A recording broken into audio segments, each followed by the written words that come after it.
And the Oscar goes to Matthew McConaughey.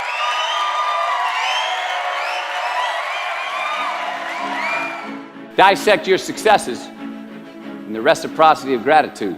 We so often focus on failure, don't we? When we study failure, obsessed with failure. We dissect failure and our failures. We dissect them so much we end up intoxicated with them to the point of disillusion. You see, happiness is an emotional response to an outcome. If I win, I will be happy. If I don't, I won't. It's an if-then, cause and effect, quid pro quo standard that we cannot sustain because we immediately raise it every time we attain it. You see, happiness demands a certain outcome. It is result reliant. And I say if happiness is what you're after, then you're going to be let down frequently and you're going to be unhappy much of your time. Joy, though, joy is a different thing. It's something else. Joy is not a choice. It's not a response to some result. It's a constant. Joy is the feeling that we have from doing what we are fashioned to do.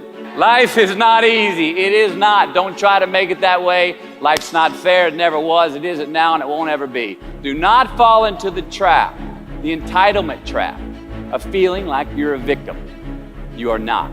Get over it and get on with it.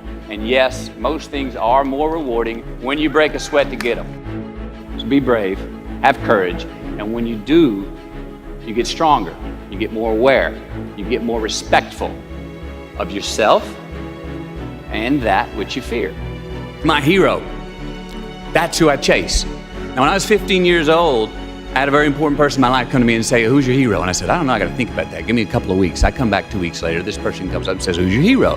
I said, I thought about it. You know who it is? I said, it's me in 10 years. So I turned 25, 10 years later. That same person comes to me and goes, so are you a hero? And I was like, not even close. No. She said, why? I said, because my hero is me at 35. So you see, every day, every week, every month, and every year of my life, my hero is always 10 years away. I'm never going to be my hero. I'm not going to attain that. I know I'm not. And that's just fine with me because that keeps me with somebody to keep on chasing. So to any of us, whatever those things are, whatever it is we look up to, whatever it is we look forward to, and whoever it is we're chasing, to that I say amen. To that I say, all right. And to that I say, just keep living, huh? Thank you. You knew that there is something to be extracted from living life. How did you get that frame of reference? Like, that's so useful, but I don't think most people have that.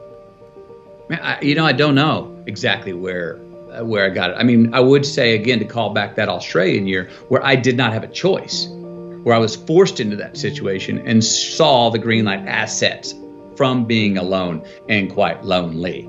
I do think that there's great value in being alone. And if we are alone and we get bored and we don't like the company, ding, may that light go off to say, that does not mean we need to pick up our phone to get some attention or go to the bottle to ease the anxiety or go online to get some feedback to entertain ourselves. No, it's actually a great time to say, no, sit here in that discomfort long enough to go, okay, until you come out the other side to go, all right, I'm good with me again. Now, it's part of that. I write about about traveling in general.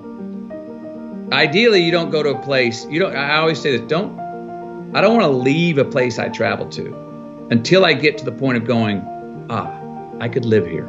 This could be my existence. And as soon as I get to that point, then I'm like, okay, you can go. Now I can go. That's the same thing in the personal journeys. Stick with it till you get through the uncomfortable times, until you go, you know what? I can spend time with myself. I could do this. I could do this forever. Well, then it's okay to go re-engage, pick up your phone, go see your friends, go have a drink, what have you. Go look for those things that are other relationships in life. But hopefully not until. There's great value in not doing that until you go, I'm good with me and me for right now. Now, why do you pursue things that scare you? Why seek the role that's hard? Because it costs me something. Because it costs. It comes with a price. It's a bit of that line, don't pick a fight, kid. It's not really a fight unless you can lose it. It's not really, it's not really a risk unless you can lose the fight. I feel more alive in them. I have an experience in the making of them. I'm nervous every day I come to work. I feel like when I nail a day and I knock it and I know I did, I feel like, yes, I have a measure at the end of the day of like, you set out to do something, you prepared for it, you had intention, and you did it. And maybe even found some magic in the day. That I sleep good knowing that I accomplished that day in building the architecture of a character's arc through a story. And then if I could put the whole thing together and it comes out, one whole performance turns out to be a beautiful song, an original song of that character, then I'm like, yes. And I know that I was highly responsible for that. I was not solely responsible, but the most responsible for that. And that gives me pleasure. That gives me gratification. That makes me feel, gives me significance. That gives me confidence. If I don't pull it off, and I do have a day where I'm like, oh, no, you didn't ever, and it was my fault. I would rather, with these kind of roles, I can look in the mirror and go, so guess who's responsible for not pulling it off? You, McConaughey. In the same way, when I go, guess who's responsible for pulling it off? I like knowing who, you. And it was also, again, work that challenged the vitality of my life. Dramatic roles allow you, the actor, to have as high of a ceiling or as low of a basement, from love to hate, from happiness to pain, as that particular actor wants to bring to it. That's what's inherently beautiful about dramas. Okay, you're the part, you're playing the role. Are you going to emulate that person through yourself? That is a vital thing. That I feel, that makes me sweat. That makes me sleep better at the end of the day. That gives me a sense of accomplishment. I'm like, yes, I did what I intended to do. I prepared for it, was ready. Oh, the day didn't go how I thought it was going to go. But I called audibles along the way, enrolled, and still told the truth on my man, the character. That gratification feels good. Unbelievable is the stupidest word in the dictionary. Should never come out of our mouths. Think about it. To say, oh, wow, what an unbelievable play. It was an unbelievable book, an unbelievable film, an unbelievable act of courage. Really? It may be spectacular, it may be phenomenal, most excellent or outstanding, but unbelievable?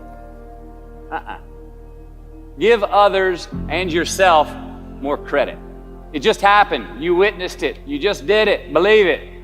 Give your obstacles credit. That there's a responsibility to freedom, and that there is freedom in responsibility. You know, and that earn your way there. We remember the stuff we earn, the stuff we experience, more than what the teacher tells us or what someone gives us for free. We just do. We broke a proverbial sweat on it, whether it was mental or physical or whatever. We built it. We understand. We felt how we got it, how we achieved it, how we got what we wanted. Those stick with us, whether we forget them intellectually. They were written in our lineage, and they build resilience, and they build a healthy, true optimism going forward to know that, oh no, I've worked for something before and achieved it. Delayed gratification. Oh, there are choices I can make today for myself that will pay me back later in life. So there are choices we make. If you're going to say right now, I'm going to lie, cheat, and steal to get what I want, and I got it. I got an immediate green light for me. That's a battery-powered green light. That's not a solar-powered green light. Why? Because now, everywhere I go, I got to look over my shoulder to see if someone's there that I lied, cheated, and stole from. And when I'm doing that, I'm stealing whose time? My time. Now I'm not freedom. I'm not free. I don't have the freedom. I didn't create freedom in my future because I chose to make an irresponsible act that I left crumbs. I've now got reasons to look over my shoulder. And the more things we do to create in our future that we got to look over our shoulder, the more of our most precious thing we have in our life's time that we're stealing from ourselves. So it's not puritanical. It's just like, it's actually self-serving. It's a very selfish choice. And I'm a fan of the word selfish. I've helped redefine it.